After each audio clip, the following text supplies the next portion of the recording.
livro publicado pelo Instituto do Patrimônio Histórico e Artístico Nacional. E um livro que trata de museus, de formandos, de graduandos, de alunos e de uma atuação profissional na área da museologia. E por que eu estou com o livro? Porque esse é um dos objetos trazidos pela nossa dialogadora de hoje, que é exatamente uma museóloga e que é, desde 2018, diretora do MAUC, o Museu de Arte da Universidade do Ceará, Universidade Federal do Ceará.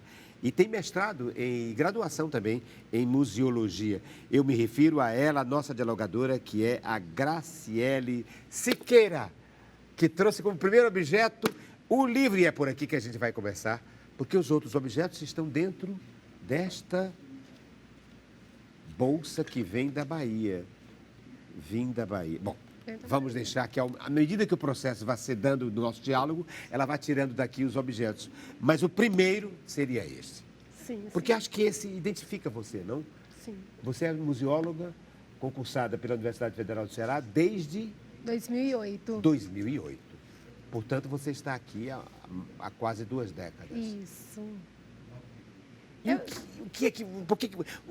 Qual era a sua tese aqui? Qual era o recorte, digamos? Não é a tese, porque não é doutorado. Mas isso aqui é do mestrado, na Unirio?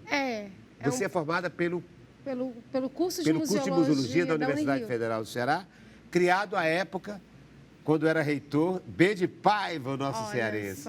Né? Acho que ainda era da FEFIERJ. Era FEFIERJ, porque o B de Paiva nunca foi reitor da Unirio, embora tenha criado, inclusive, o nome Unirio. Mas ele era da FEFIERJ, que deu origem à Unirio. E criou, então, trouxe do curso do Museu Nacional, ele incorporou a Universidade da FEFIERJ, Federação das Escolas Isoladas do Rio de Janeiro, que se transformou em Unirio. E eu, então, lhe pergunto de que trata a sua dissertação de mestrado. Bom, que está aqui. Essa dissertação, né, esse trabalho aí, ele é o que se desdobra na minha dissertação. Eu comecei, quando eu me formei em museologia em 2005, eu participava de um grupo de pesquisa que começou a pesquisar a história do curso de museus. O curso de museus era cheio de lendas e de histórias que a gente ficava escutando lá na Unirio. É um curso só de mulheres, é um curso de dondocas. Quem eram essas pessoas que estudaram museologia, onde essas pessoas foram atuar? Meio que a gente, junto com o professor Ivan, eu me enveredei numa pesquisa para descobrir quem eram essas pessoas. E aí fomos mexendo em fichas, documentação antiga. E a gente produziu esse documento juntos durante 2 anos a gente pesquisou os currículos, essas pessoas, não na velocidade da luz que hoje a gente tem, né, com a internet, com as redes sociais, mas era indo nos documentos, pegando ficha, catálogo telefônico para ligar para as pessoas, para saber se elas ainda atuavam na área, para onde é que essas pessoas tinham ido. E se desdobrou numa dissertação que eu fui pesquisar quem era o perfil do aluno que ingressava no curso de museus e quem era o perfil do egresso que se formava no curso de museus. O curso de museus é o curso mais antigo do Brasil. É de 1932 a primeira 32, turma? A primeira turma. 1932. Então, e qual é, digamos, a questão, o atravessamento aí, digamos, teórico para detectar essa realidade que você pesquisou? Na realidade, a gente foi muito mais nos documentos, nas fontes primárias, porque não havia nenhuma dissertação, nenhuma publicação ainda. Problematização. Não tinha nenhum documento que já tivesse sido escrito sobre o perfil dos alunos e dos egressos. Então, eu fui buscar nas fontes primárias mesmo, documentos, relatórios, fichas de inscrição, currículos de profissionais, quem eram essas pessoas que haviam estudado no curso de museus. Porque eu tinha muita curiosidade, porque eu sou mineira, do norte de Minas, e aos 14 anos eu decidi que eu queria ser museóloga. Na minha cidade não tinha museus, mas eu vi num guia de profissões a palavra museologia e eu quis estudar. Então, quando eu cheguei para estudar na Unirio, tinha muitas lendas. Porque só estuda menina rica, só era as donas de casa que tinham suas coleções de prataria, de cerâmica, de porcelana, que estuda museologia. E eu falava assim, mas eu não sou isso. E como é que eu vim parar aqui? Não tá batendo, essa história não bate. Como é que uma menina do interior de Minas, filha de pais agricultores, quis ser museóloga e eu não tenho nada a ver com esse perfil. E aí foi quando eu, no mestrado, me debrucei para entender quem era esse perfil mesmo de aluno e egresso do curso de museus e descobri que era muita gente jovem, que eram pessoas como eu, que tinha entrado na museologia com um sonho de se formar numa área, de atuar num museu, que haviam estudado no curso de museus do Museu Histórico Nacional. E poucas eram aquelas pessoas que já haviam se tornado a grande lenda da formação em museologia e da atuação profissional de senhoras ricas, donas de grandes coleções. E eu estou aqui vendo uma foto e eu estou desconfiando que é um outro cearense. É verdade quem eu estou pensando? É o próprio. É o próprio, que se chama Gustavo Barroso, que tem tudo a ver com, pelo menos, com museografia, sim, sem dúvida, não é? E com a história dos militares, do mundo militar. Acho que a museografia no Brasil, do ponto de vista oficial, é criada a partir de Gustavo Barroso e ligada à história do militar, das guerras, enfim, das formações militares no Rio de Janeiro. Ele mesmo. Gustavo... Diga, fale. Gustavo Barroso é essa figura controversa, Controversa, né? Pois é. Porque é um homem, um escritor extraordinário, um cronista do século XIX, um escritor delicioso e, ao mesmo tempo... Bom, tem ligações com a dramaturgia, com a museografia, mas, ao mesmo tempo, ideologicamente ligado ao nazifascismo. Isso, ao movimento integralista. Então, é uma figura bem peculiar, mas é ele que vai criar, né, o Museu Histórico Nacional no Rio de Janeiro em 1922. Em 22? Em 22. Parte dele, em algum momento, a estruturação da criação desse curso de museus, né? Parte dele, a institucionalização de museus ditos nacionais pelo Brasil, né, a partir de um trabalho pioneiro dele lá no Museu Histórico, né, a criação de uma inspetoria de monumentos nacionais que antecede o próprio IPHAN, né, para cuidar dos monumentos do patrimônio histórico e artístico, cultural e nacional ali nas cidades históricas de Minas Gerais. De Minas, logo de Minas. Pois é. De onde você então, vem. é uma figura controversa. De alguma forma, eu sempre digo que o Ceará estava cruzando o meu caminho, seja pelo curso de museus. Pois é.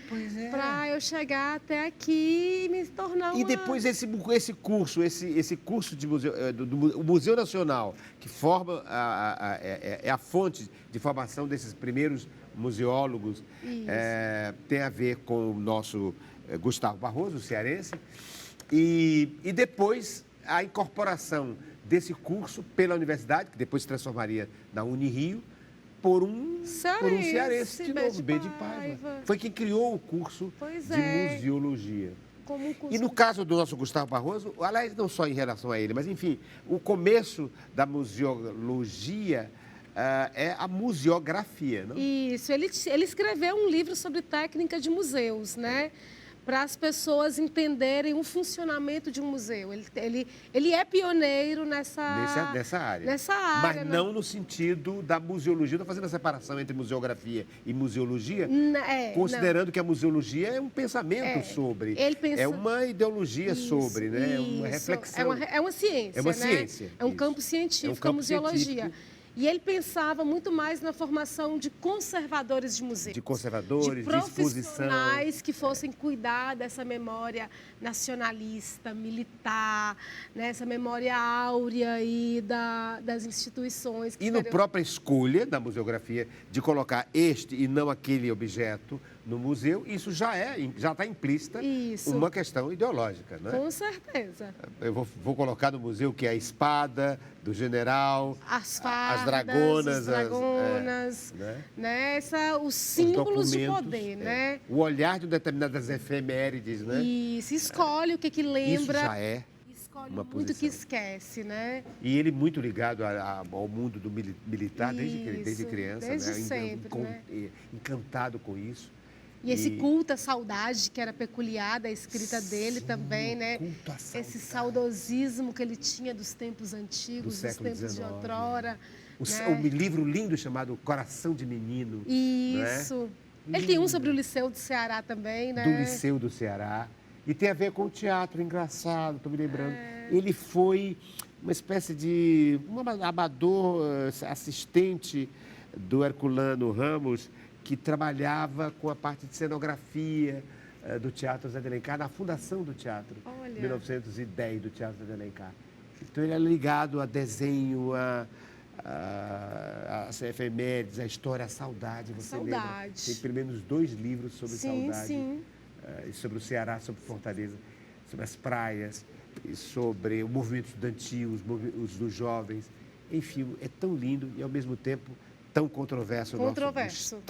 Gustavo Barroso. Eu gosto de pensá-lo como essa figura controversa. E aí a museologia deixa de ser apenas a técnica de exposição para ser uma reflexão. Isso. A partir de quando? Quando é que ela vira museologia e não ela só vira museografia? museografia? Mesmo nos anos 60, 70. Ela se constitui como uma ciência do campo das ciências sociais aplicadas, em especial ali nos anos 60, 70, com essa museologia mundial, ali leste europeu, que a gente pensa muito a museologia à França, né? Sim. A gente associa muito à escola do Louvre, mas a gente tem uma museologia ali no leste europeu que ela é mais antiga, né? mais fortalecida, e que vai dar essa base para pensar a museologia não só como uma técnica de museus, como Gustavo Barroso defendia, né? Mas também como esse campo da ciência, que vai estudar essa relação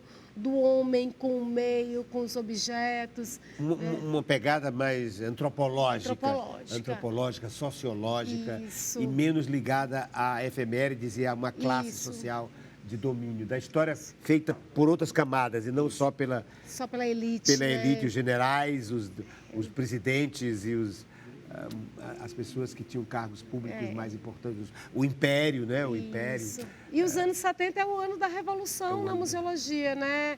A Carta de Santiago do Chile, a gente vive um mundo em ditadura, em especial aqui na América Latina, Sim, né? No Chile, principalmente. Então, na década de 70, em 1972, acontece um encontro de Santiago do Chile, que vai resultar numa carta que começa a se discutir e pensar novos tipos de museus. Museus rurais, museus em escolas, museus em fábricas, né? Então, a museologia, a grande reviravolta da museologia, não só como essa museologia de uma elite, né, de um grupo governamental de poder, mas uma museologia de todos e para todos nos anos 70, e que vai ter presença de brasileiros lá, né, e que é inspirada no nosso Paulo Freire. Esse encontro de 72 no Chile tem como inspiração Paulo Freire. Dando o protagonismo de contar a história a outros atores, né? Sim, outros atores sociais, não é? Sim, sim. E hoje nós temos os museus orgânicos, os museus... Seria o máximo, o auge da nossa contribuição no século XXI? Seria isso, esses museus populares, o museu que influi arqueologia, antropologia, enfim... Eu penso que o século XXI fez uma reviravolta no campo dos museus. Qual é? Dos profissionais. Qual é? Eu penso que hoje... De 32 a 2025. Pois é, 32 que é nós aquela temos? coisa governamental, institucionalizada. E hoje a sociedade sabe que o museu é um espaço de poder, né? Ele não é só o poder instituído, mas ele é um espaço de poder. Então, quando a gente pensa os museus orgânicos, os museus de comunidade, os museus periféricos, é quando a sociedade começa a tomar consciência que a sua memória precisa ser escrita por você mesmo. Que se a gente for depender só das instituições governamentais, a sua história vai continuar à margem, esquecida, invisibilizada. Então, não à toa, hoje a gente tem grandes movimentos. Aqui no Mucuripe, tem um menino, o Diego, que faz um trabalho incrível de preservação de uma memória paralela do Grande Mucuripe. O Janguruçu tem acho que é o Leonardo, que faz uma pesquisa sobre essa memória, essa história do Janguruçu. O Grande Bom Jardim, né, tem um ponto de memória que as pessoas estão preservando, os terreiros, os saberes, as pessoas. Então, acho que a grande contribuição hoje, nesse século XXI, é das pessoas entenderem que elas podem fazer os seus próprios museus, que elas podem contar suas próprias histórias, que a gente não precisa depender só da universidade, só dos governos estaduais, municipais, para uma história ser contada. porque ela vai ser sempre recortada, isso é fato. E a ideia de que o museu não é um lugar de coisa velha, é um lugar, não é um lugar de coisas históricas, mas mais do que isso, um lugar de coisas transhistóricas, né? Exatamente. Simbólicas de todas as de coisas que atravessam todos os Adorei tempos. o Transhistóricas. É transhistórico. Amei. Não é? Amei, Porque não está lá só porque é histórico, está lá porque é transhistórico. É vivo. Porque está vivo e aquilo é referência para todos os tempos. E a gente precisa saber olhar para trás. Também, claro. Para a gente entender o presente, para o nosso futuro ser melhor. Porque quando a gente não olha, quando a gente olha para o museu e pensa que ele é apenas um lugar de coisa velha, de objeto antigo, a gente está reduzindo, a gente está achando que aquilo não é importante. É importante, mas não é tão importante assim. Mas quando a gente já era. Já era. Ah, é saudosismo. Não é saudosismo. Mas quando a gente olha para ele com um olhar crítico, isso é o mais legal, né? Porque cada sociedade, cada tempo vai exigir reflexões diferentes. Então, hoje a gente olha, né, para o Gustavo Barroso com muitas críticas. A gente pode fazer isso hoje. Né? Ele foi bacana para a museologia, criou o Museu Histórico Nacional, Exato. Nos faz refletir hoje. É um escritor, né? Delicioso. Mas ele também tinha seu lado nefasto da história ali, né? Ele inclusive da criação dos museus, pela escolha que ele faz do que eleger como memória. Como memória. Como memória se culta a seletiva, saudade, né? Claro, toda memória é seletiva. Sobretudo quando ela se organiza no museu. Isso. Mas você é ligada ao Museu de Arte, e aí eu queria falar sobre isso. Bora. Tem algum objeto que tem a ver com arte? Tem. Então me mostre, por favor, para a gente falar agora de museu, não mais como memória, digamos, histórica, de trajetórias humanas, mas relacionadas à arte. E você me traz o Padre Cícero. Padre Cícero. Não estaria ligado mais à história, nem à antropologia, Padre nem à Cícero culturalismo? é trans. É trans? Explique-se, deixa eu ver. Padre Cícero passa por todos os lugares. Porque é um objeto de arte. É um objeto de Por arte. isso que você ligou isso. ao Padre Cícero. Padre Cícero é um cultura popular. É cultura popular. Arte, Madeira. É produção, é Madeira. saber. Eu estava procurando aqui o autor, mas não tem assinatura aqui embaixo. É conhecimento ancestral. Né, patrimônio, é patrimônio vivo, mesmo ele não estando mais aqui há muitos anos, ele continua sendo um patrimônio vivo, uma cultura, né? Então, eu gosto, né, porque eu sempre brinco que eu me rendi ao Padre Cícero, mesmo sendo uma católica não praticante, né? Mineira, mas eu me encantei com o Padre Cícero a primeira vez que eu estive em Juazeiro.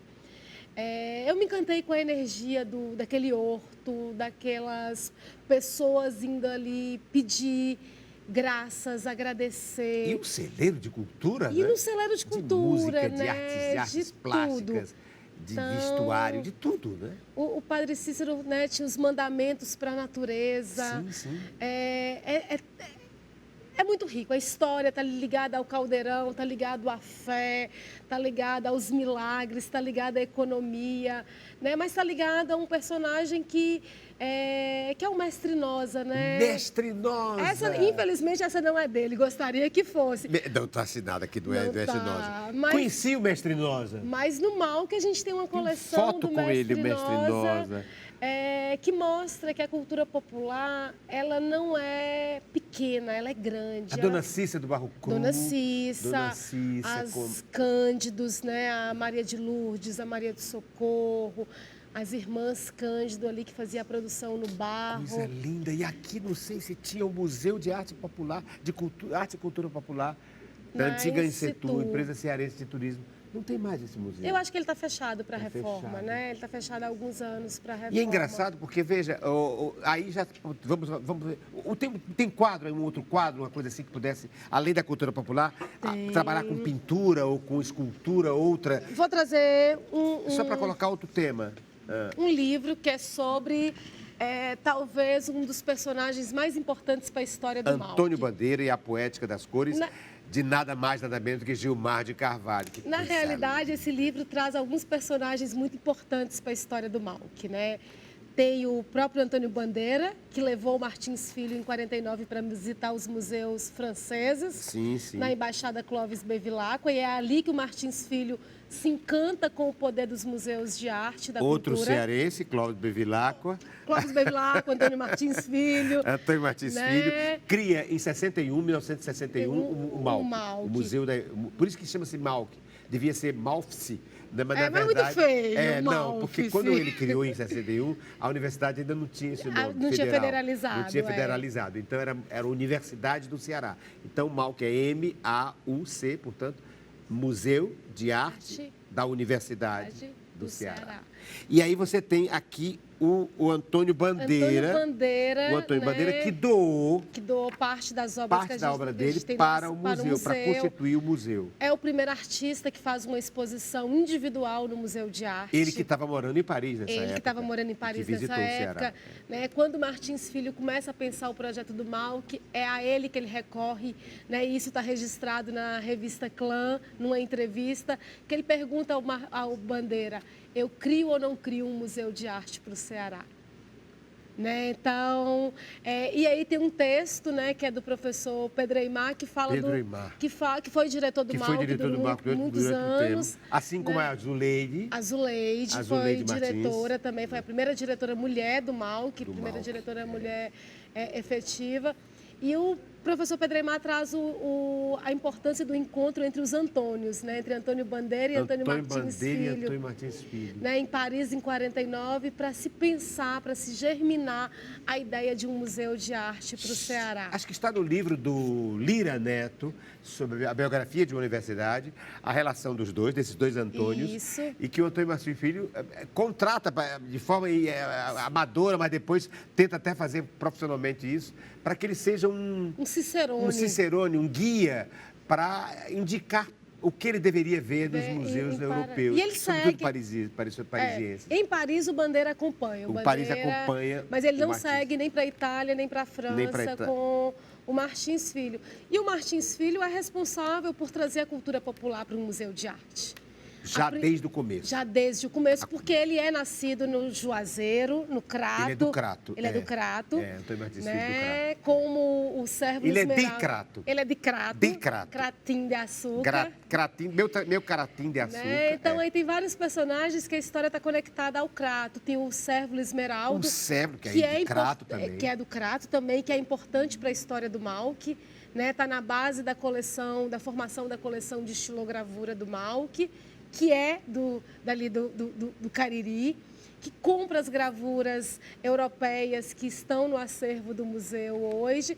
E tem o professor Gilmar de Carvalho, que coordena isso, que foi o maior pesquisador de cultura popular do Cariri. É verdade. Né? Então, eu carrego esse livro como uma joia rara. Primeiro, porque esse livro é esgotadíssimo, não existe nem em sebo para a gente comprar esse livro mais.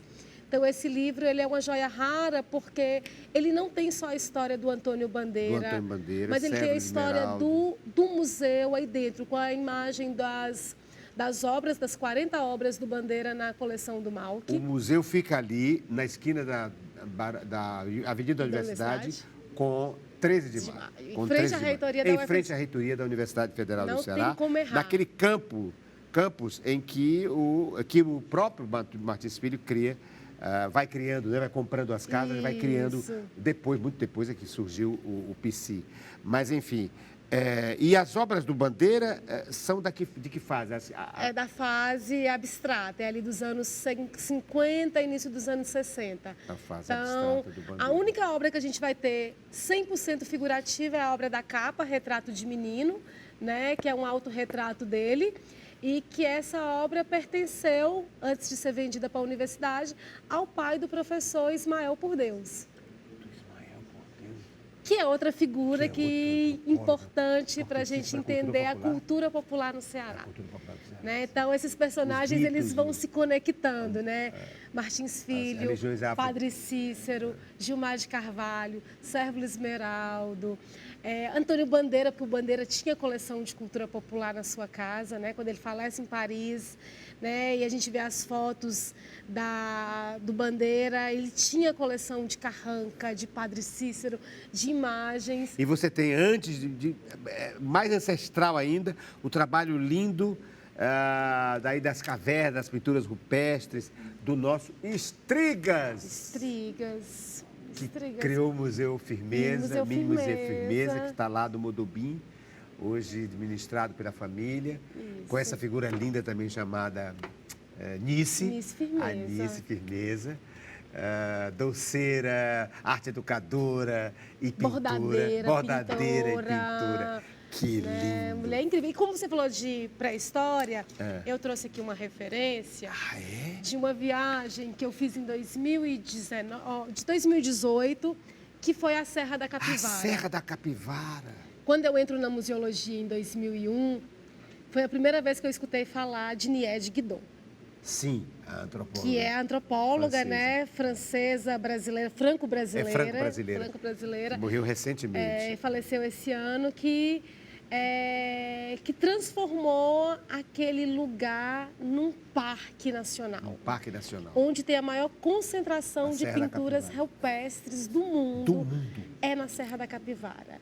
E eu nutri durante muitos anos o sonho de conhecê-la. Que é Piauí, Raimundo Nonato. Que é Piauí, São Raimundo Nonato. A cidade de Raimundo Nonato. Então, primeiro porque era uma mulher que escolheu sair da França, de São Paulo, para morar no interior do Nordeste, num lugar seco, mas muito rico, né, em termos de cultura.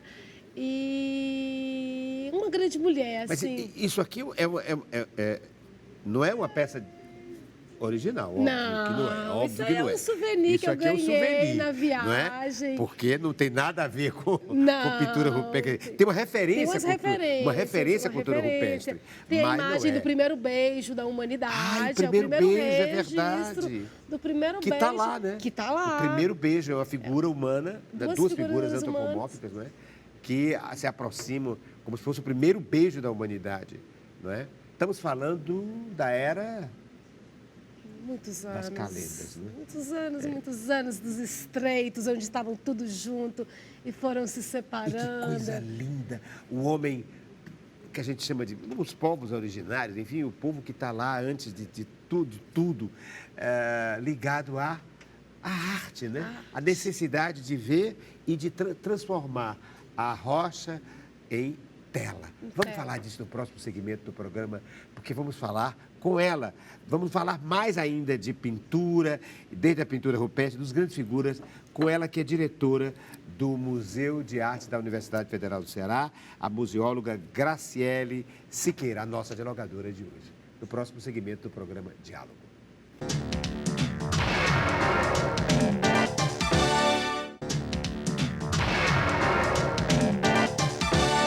No diálogo de hoje, um dos temas é museologia, outro tema, arte.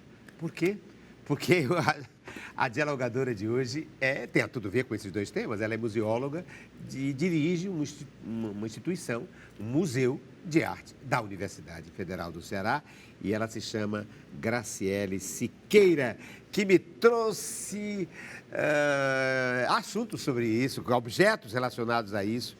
E eu queria mostrar a ela uma música. Sim. Porque eu acho que tem a ver, não tenho certeza absoluta, que esta música que eu trouxe, me lembrando dela, fala de um artista plástico que deve estar no museu, com certeza está. E que a música fala da relação do mercado. Vejam a música. Nasci pela Engazeiras, criado no oco do mundo. Ednardo. Meus sonhos descendo ladeiras, varando cancelas, abrindo porteiras, sem ter o espanto da morte, nem do rancor do trovão. Aí vem aí o mercado. O sul, a sorte, a estrada me seduz. É ouro, é pó, é ouro em pó que reluz. E ele está falando de quem? Aldemir Martins. Nascido na Engazeiras. A sorte, a estrada me seduz. O sul, a estrada, a sorte me seduz. É uma música Engazeiras, do Ednardo, feita lá em São Paulo, nos anos 70, comecinho dos anos 70. Nascido pelas Engazeiras, e ele disse, eu sou criado no oco do mundo. E a partir daí o Ednardo fez a música nascido nas Engazeiras, criado no oco do mundo, meu sonho, abrindo cancelas, abrindo porteiras, sem ter o espanto da morte, nem o ronco do trovão, o sul, a sorte, a estrada me seduz.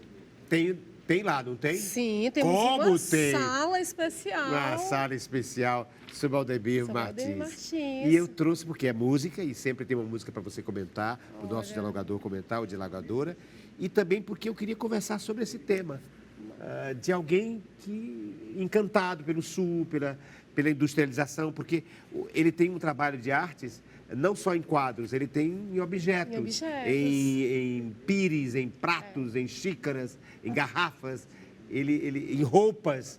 Ele redimensionou a tela da sua arte. E eu queria que você falasse sobre isso a partir dessa música. E a partir de Aldemir Martins. Não, são duas figuras maravilhosas, né? Dinardo e Aldemir, né? Essa história com a cultura, com a música e com as artes visuais, né? Mas Aldemir é essa figura que é uma grande referência no desenho, né? É o primeiro artista no mundo a ganhar uma Bienal de Veneza na categoria desenho, né? Olha só o peso da história desse homem, nascido lá no oco do mundo, que vem migrando com a família até Fortaleza, depois muito jovem, junto com Bandeira, migram para São Paulo, a indicação do Jean-Pierre Chablot, que diz que eles têm que ir para São Paulo, buscar novas oportunidades, para o Rio, para São Paulo. Eles vão, né? Aldemir foi educador na Bienal, foi educador no MASP, né? Trabalhou nesses lugares, viveu da sua arte a vida inteira, nunca precisou ter uma profissão paralela, né? Ele escolheu ser artista e foi artista até o dia do seu falecimento, em 2006. Recebeu todas as honrarias no Ceará, no Brasil e no mundo pela qualidade do seu desenho, do seu traço, do seu trabalho, né? Hoje ele é muito conhecido pelos gatos, né? Todo mundo reduz o Aldemir aos gatos. Ah, é porque é o pintor dos gatos. E virou uma escola. Outras pessoas fazem o mesmo gato. Assim como o Chico da Silva, que você citou agora o Chablot, que foi descoberto pelo Chablot, o Chico da Silva. Houve ali um grande e tem a escola chamada Escola Chico da Silva. Escola do Pirambu. Da Escola do Pirambu, que são pessoas que, a partir do... Que aprenderam com Chico, ele, né? e repetem, de certa forma, os temas, as temáticas, as características da sua pintura. Eu queria que você falasse sobre isso. Primeiro, a arte que vai para a rua. Hoje você tem um Aldemir como painel, inclusive no Dragão do Mar, feito de pastilhas, né? De pastilhas. E você tem também o Chico como uma escola do Pirambu, outras pessoas que são, digamos, discípulos. Eu queria que você falasse dessa dimensão. Os artistas cearenses, eu falo que eles extrapolam os muros e as barreiras com os quais a gente na academia vai estudando, né? Porque eles inovam, né? O Aldemir foi ilustrador de livros, ilustrou jornal, fez estamparia de roupa, tem uma coleção maravilhosa de indumentária do Aldemir na coleção do MASP, né? A coleção Rodia.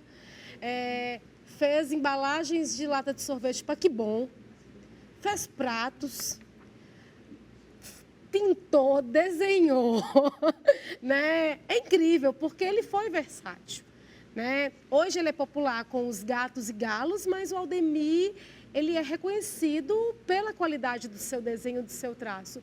E o Chico é essa figura também, e eu sempre falo, os artistas do mal que são artistas nômades, né? São artistas que buscaram a migração. Você vai no circuito de longa duração do mal, que é o Sala que nasceu em Sobral, que veio para Fortaleza, foi para o Rio de Janeiro, foi para a Europa estudar, volta para cá, mora em Camocim. Acre, né? É o Chico do Acre, que vem para Quixadá, que vai para Pacatuba, que vem para Fortaleza, que vai para Praia Formosa, que também viajou o mundo com sua obra. É o Aldemir. Por isso que eu trouxe a música, o Sul, a Sorte, Me Seduz, para pautar isso. É preciso mesmo... já existe mercado fora desse Sul? Existe. Hoje o mercado de arte O Sul já deixou de ser norte para as artes plásticas? Pois é, o único norte? A gente está construindo esse caminho, né? O mercado de arte, ele não é tão fácil da gente romper algumas barreiras, mas eu acredito que o Ceará tem feito isso com muita competência, que é de mudar esse lugar do cenário da arte, do artista precisar migrar para o Sul para ser reconhecido como artista. Hoje o Sul vem para cá andar, caminhar, ir para os ateliês, ir para as feiras, ir para o Cariri, ir para a periferia, encontrar a produção artística cearense. E hoje o terceiro mercado de arte do país é o Ceará. Né? O PIB, né? Só fica atrás de São Paulo e Rio, na movimentação de comercialização de obras de arte, de produção. A gente tem o salão de arte mais longevo do Brasil, que é o Salão de Abril. O Salão de Abril, que é de anos 40, né? 41, 41, né? 41, 42. É. A gente tem o Mini Museu Firmeza, como você já trouxe aqui, como um dos museus de território do Brasil mais antigo, que é do final dos anos 60, de 69, ali, 68, 69, 70, que a Anice, o Strigas, pensou um museu fora da caixa, né? Era uma escola, mas era um museu, era uma escola de fazer arte, mas também era um laboratório, era um espaço museológico. Por isso que eu chamei, no segmento anterior, eu chamei de bordadeira e de arte educadora, mais do que bordadora. De arte educadora. E me parece que você tem um bordado, é isso? Eu tenho um bordado. Mas não é da Anice. Não é da Anice. Não é da Anice. Né? Eu trago aqui esse bordado. E é você. Sou eu, retratada. Você retratada por dois gatos, que como eu sei de você, sei como é que é o nome dos gatos. Tem tudo a ver com ela. Uma gata chamada Tarsila e um gato chamado Portinari. Basta de chegar e dizer, não, essa moça só pode ser apaixonada por artes plásticas. Só pode ser apaixonada por artes plásticas. Porque o gato é a Tarsila do Amaral, o outro é o Portinari.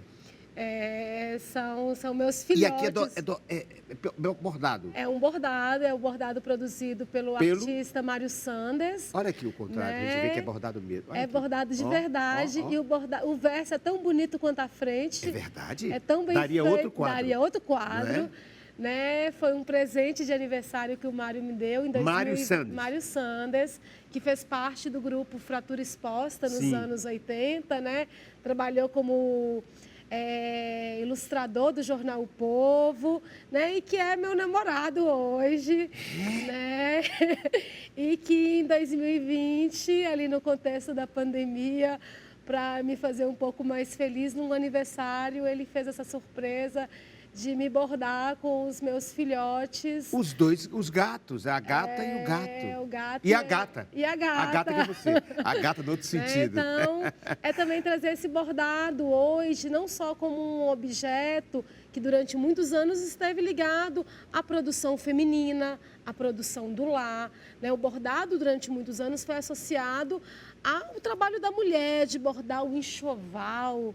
Né? E hoje, né, Leonilson, nos anos 80... Outro cearense. Né? Outro cearense que bordou, que inovou as artes visuais com bordado. Né? Então, pintou e bordou, no outro sentido. Exatamente. Né? Porque foi também um revolucionário no comportamento Isso. e assumir, por exemplo, o HIV, não é? Publicamente, trabalhar disso, transformar isso em arte. Então, o grande Leonísio.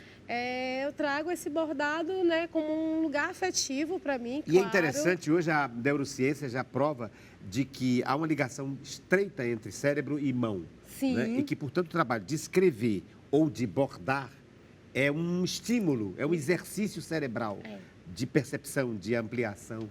Eu ainda não aprendi, não. Quero aprender. Dizem que é muito simples. Você foi bordada, mas não borda ainda. Ainda não bordo. Ainda não borda. Mas eu vou aprender.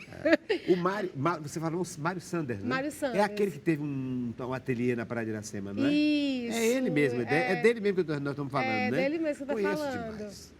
Foi do Fratura Exposta, ali dos anos 80, aquele grupo de performance. Que é um artista plástico. Que é um artista visual. É um artista ilustrador, designer, publicitário. Quer dizer, o amor à pintura e às artes se transformou num amor de convivência. De convivência, de afetividade. De vivência, exatamente. E o que é mais que você me trouxe? Antes do objeto surpresa, eu quero saber o que foi que a Graciele Siqueira me trouxe, a museóloga. Aqui, também tem a ver com cultura popular, com cultura xilogravura, popular. Né? Xilogravura. Porque o museu tem um acervo Tem um acervo enorme, maravilhoso. É a primeira coleção musealizada de xilogravura em museus no Brasil, é a coleção do Malc. Foi a primeira vez que uma instituição decidiu preservar a xilogravura. Foi o Museu de Arte da UFC, Antônio Martins Filho, Sérvulo Esmeraldo, Lívio Xavier Júnior, Heloísa Joaçaba, toda essa galera que estava ali junto pensando esse acervo tão eclético, cultura popular e madeira. E aqui você tem um livro. E é um livro produzido pelo mestre né, o nosso tesouro vivo, João Pedro do Juazeiro, que produz estilogravurista, né? Que é E produziu, que coisa comovente, produziu em estilogravura a imagem do Gilmar de Carvalho. E aqui tem um poema, que eu não sei de quem é, deve ser dele. Dele, né? É com dele, certeza, né? É do próprio João do Juazeiro. Que além de fazer a estilogravura, faz o poema. Ele diz: eu vi uma estrela cadente cruzando o firmamento. De repente a notícia partia naquele momento. O nosso amigo precioso, o grande sábio e bondoso, Gilmar nas asas do vento. Naturalmente, quando o Gilmar, foi feito quando o Gilmar morreu, não é? Foi. Em 2021. 21. Vítima da Covid, do E da negligência do Estado. E da negligência do Estado. Com a demora da vacina, governo. se ele tivesse vacinado, a gente talvez não tivesse Foi perdido o Gilmar. boicote a vacina, né, por corrupção, por tudo. E nós perdemos 700 mil pessoas, e entre elas essa figura íntegra, essa figura fundamental para a cultura do Ceará, em todos os sentidos, não só como romantista, como publicitário e como escritor, mas também como pesquisador e homem de reflexão sobre o Ceará. Gilmar de Carvalho. Maravilhoso. Maravilhoso, tão lindo. E que faz muita falta pra gente. Faz muita falta. E o último objeto que eu trouxe, para não falar que eu só falo de arte, sim, para falar que minha vida não é só museu, não se resume a museu e arte. Né? Eu trouxe aqui uma medalha, né? Que é arte também. Que é arte também. Não é arte, quer dizer, a gente pensa que a arte é aquela arte. Isso aqui também é um processo artístico estético, não é? Com certeza. É um processo artístico estético. Mas isso aí... De quem concebeu a medalha, e a medalha maratona 21 quilômetros. 21 quilômetros. E não me diga que foi você que... Fui eu mesma. Por gentileza, bote aí, você é a campeã. Você corre, é isso? Eu sou corredora desde 2013, 2014. Eu participo de corridas. Surpreendente. Né? Podia ser um objeto surpresa. Poderia ser um Já é um objeto surpresa. Já é um objeto surpresa. Jamais imaginaria você... correndo talvez correndo dentro do museu. Isso aí é o dia inteiro. O dia inteiro. Para não falar que a gente só corre dentro do museu resolvendo problemas institucionais, a gente vai correr na rua, né? E você ganhou a medalha? E ganhei uma medalha de participação. Participação. Ah, tá. Todo mundo ganha. Eu pensei que fosse de bronze, prata ou ouro. Deixa eu mostrar mais aqui. Não. É a última? Aqui todo mundo... É o último objeto? O último objeto. E esse objeto também poderia ser também? Poderia ser também. Uma multicolorida. Uma bolsa multicolorida. Né? Da Bahia. Da Bahia, de uma viagem que eu fiz. E isso aqui tem muita referência às minhas memórias de infância, porque lá em casa tinha muitas sacolas que minha mãe tinha com esse tipo de material, em Minas. Então, quando eu fui para a Bahia visitar alguns museus e que eu vi essa bolsa, eu fiquei apaixonada e minha memória foi lá na minha infância, imediatamente. E aí, a gente traz... Vamos então ao objeto surpresa? Vamos. Eu trouxe um para ela trouxe um para mim. Deixa eu ver se esse é o meu. Deve ser. Esse é o seu. Eu trouxe o meu, deixa eu ver. É o meu. É o meu. A gente troca? Não, você recebe o meu e você me dá o seu. E eu vou abrir o seu e você abre o meu. Mas eu vou abrir primeiro o meu, tá? Ótimo. Porque você é a nossa convidada, a nossa dialogadora de hoje, que é a Graciele Siqueira, diretora do Museu de Arte da Universidade Federal do Ceará, que me trouxe... Deixa eu ver. Sem olhar, vou pegar. Deve ser um objeto de arte. É um objeto de arte. É um objeto de arte. Eu estou tocando aqui. E o que será? Vamos ver o que ela me trouxe e por que trouxe. Ela me trouxe uma lamparina. Se tivesse fósforo, eu acendi agora. Mas não tem querosene embaixo. Não tem querosene. Não é arte utilitária. Por que você escolheu como objeto de surpresa não a medalha, que seria surpreendente, e me traz um outro objeto de arte? Porque isso tem a ver com a minha infância. Né? Eu nasci numa casa de agricultores e que durante muitos anos a nossa iluminação era por meio da lamparina. Isso é um motivo. E a lamparina também simboliza conhecimento, porque... Desde criança, eu sou filha caçula, né, chamada temporã, porque minha mãe achava que já tinha entrado na menopausa e se surpreendeu em ter uma gravidez da 6ª filha. E desde criança, ela e meu pai, apesar de não terem estudos, repetiam muito que a luz da nossa vida seria os estudos. E que a gente tinha que estudar. e que ela não aceitava diferente, nem ela nem meu pai. E com todos os esforços, né, a gente foi estudar, fizemos faculdade pública, somos todas hoje as 5 filhas mulheres servidoras públicas, né, cada uma numa área diferente, eu na museologia, uma engenheira agrônoma, uma professora de história, uma enfermeira, uma professora do ensino fundamental. As 5 mulheres, né, estudaram e eu trago a lamparina como um símbolo de sabedoria e conhecimento. E, além do mais, a lamparina poderia ser considerada uma arte utilitária? Utilitária. Seria? Arte utilitária, não é? Utilitária. É, que é um outro olhar, achar que aqui não tem arte. Aqui tem arte, aqui é arte. Aqui é, não é é? arte. Agora, por que esse interesse de satisfazer, digamos, a formação da mãe, a orientação do pai e da mãe em estudar, mas exatamente por que estudar museologia? Por que essa menina, criada na lamparina, ao redor da lamparina, decide se ligar, ser museóloga?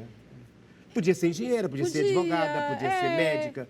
Meu pai queria medicina, minha mãe queria direito. Aí, para não contrariar nenhum dos dois, eu fui procurar algo que não deixassem eles tristes. Para não ser nenhum nem outro. Nenhum nem outro. Uma terceira via. Mas por que essa terceira via? E aí minha irmã, que é historiadora, que dava aula no ensino fundamental e médio, fazia excursões para a cidade de Diamantina. E me levou com 12, 13 anos para visitar o Museu do Diamante e a Casa de Chica da Silva em Diamantina. E ali eu me encantei com o universo dos museus, mas aquele ficou adormecido. E quando eu comecei a fazer, eu fiz 15 anos, ela me deu um guia de profissões para eu começar a definir o que eu ia ser quando chegasse a minha hora de fazer o vestibular. E procurando algo que não fosse licenciatura, porque eu também sabia que eu não queria ser professora. Né? Porque aqui você na universidade não é professora? Você não, eu sou técnica, eu sou museóloga. Eu vi a palavra na Universidade Federal da Bahia, museologia. E foi a única vez na minha vida que eu vi essa palavra num lugar antes de fazer vestibular. E aí eu fui atrás dessa minha irmã, que é historiadora, e falei assim, o que faz uma pessoa que estuda museologia? Eu quero ser isso. E aí minha irmã foi descobrir o que se fazia uma profissional de museus.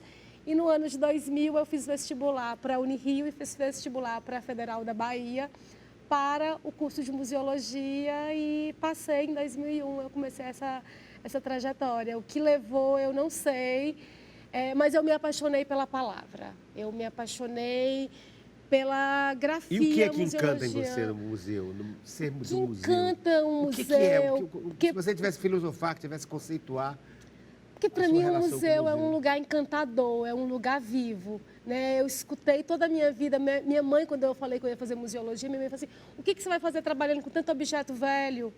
E eu falava assim, mas vai ser tão legal trabalhar com esses objetos, eu entender a história desses objetos. Então, o que me encanta na museologia e nos museus é essa possibilidade de questionar, de ver, de criar, de imaginar. É um lugar de poder, né? Como a gente começou a conversa falando que memória é poder. Né? E o museu é um lugar de poder, é um lugar da gente poder extrapolar nossa imaginação, porque eu sempre falo, se uma pessoa entra num museu e ele não sai transformado, ele não visitou o museu, ele só entrou. Mas se ele entrou, ele parou diante de um único objeto, de uma única obra, e essa obra despertou a imaginação dele, o poder do museu está ali. Graciele, você sabe, deve saber sim, que nós temos isso em comum, né? Eu, com 20 anos de idade, criei um museu, né? O Museu do Teatro, né? O Museu de Teatro, que hoje pertence ao meu acervo gigantesco. Durante toda a minha infância e adolescência, eu juntei mais de 300 mil unidades. Eu doei para a Universidade Federal do Ceará. Sim, e hoje tem um centro de pesquisa lá, vamos chamar Doc Teatro Ricardo Guilherme. Não é? Conheço demais. Pois é, está lá no PC. Eu vou fazer outro núcleo lá, vou tentar fazer outro núcleo no Benfica também, com um acervo gigantesco sobre a história do teatro do Ceará, do Brasil e do mundo. Eu sou ligado, fiz curso de museologia, mas não sou museólogo formado em terceiro grau. Mas, enfim, curso de museologia, de museografia pelo Instituto Joaquim Nabuco. Joaquim Nabuco, Recife. Eu tinha 20 anos de idade, então sou ligado à história e tenho livros de história, etc. Então estudou com um dos melhores museólogos do Brasil, que é a Aécio Oliveira. É verdade.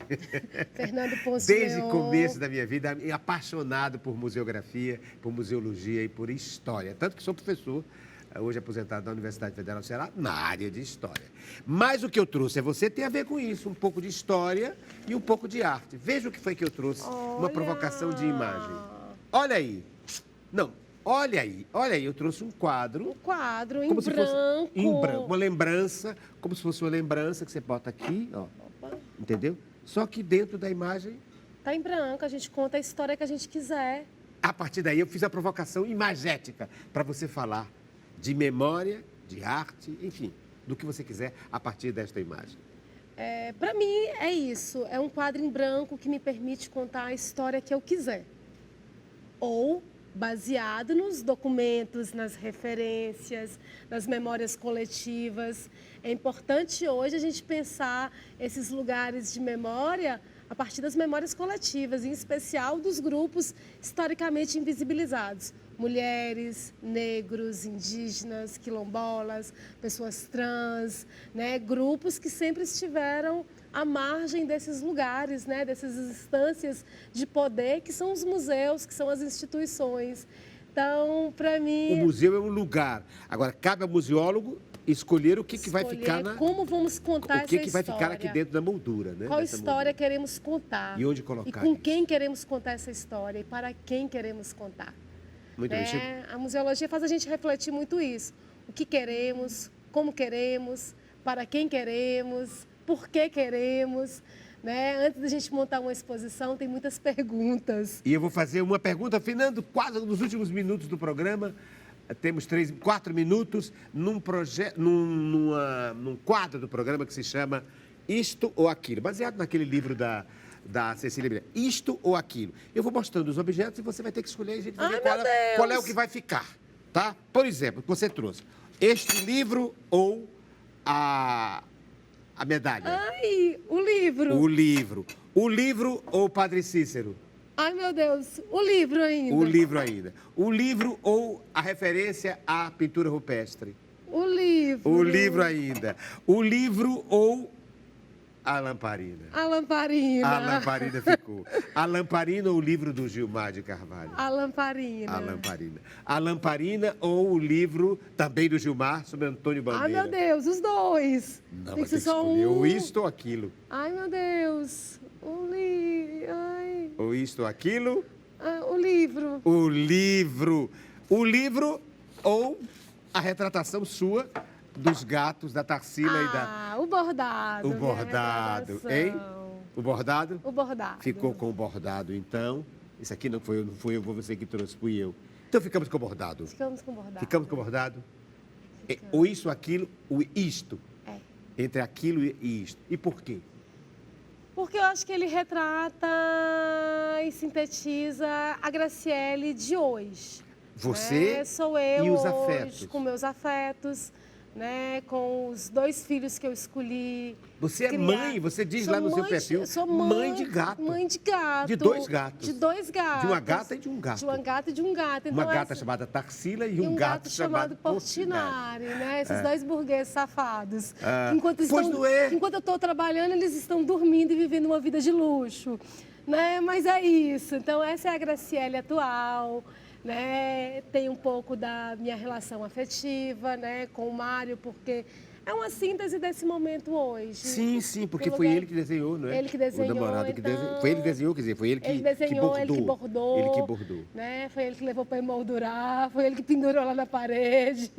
Coisa né? linda. Então... E tem a ver com a escolha também dos nomes. Tarsila é uma artista sofisticadíssima, mas que ligada ao Brasil, ligada às identidades brasileiras, né? Na sua pintura. Ela como o Portinari, e né? o Portinari, Ambos sim, modernistas sem falar, ali. Portinari. E... Colocou aí na tela o povo brasileiro, né? Isso, os retirantes, os trabalhadores do café. Os trabalhadores do café. É um homem que tem a ver, Então, portanto, tem a ver numa outra dimensão aqui, olhando para a sua escolha, uma outra dimensão de que a cultura brasileira, também, o mundo do trabalho e o mundo da cultura popular atravessa você. Atravessa o tempo inteiro. Então, Sou uma sertaneja. É nesse sentido. E sim, porque você vem... Do norte de Minas, Você vem né? das Minas. Eu venho das Minas, então eu sou uma sertaneja. Minas Gerais. Então, a cultura popular, ela me atravessa e me ressignifica. Né? Eu gosto de pensar dessa forma. E significa, ressignifica Me se significa como ser humano, né? Porque me faz olhar para as artes sem a separação. As artes visuais não é mais importante que a cultura popular. Elas têm lugares diferentes, mas são tão importantes quanto para a gente entender a gente enquanto sociedade, enquanto brasileiros, né? Não dá para pensar a cultura, as artes visuais sem pensar a cultura popular como base, como sustentação. Muito obrigado, Graciele Siqueira, pela sua participação. A nossa dialogadora de hoje foi ela, a nossa dialogadora, que é diretora do Museu de Arte da Universidade Federal do Ceará, museóloga. É com ela. E como é que eu encerro, hein? No próximo segmento, no próximo programa, eu vou ter mais diálogo com ela. Não com ela, não. Com outras figuras da cultura do Ceará e do Brasil, como a nossa Graciele Siqueira. No próximo programa do Diálogo.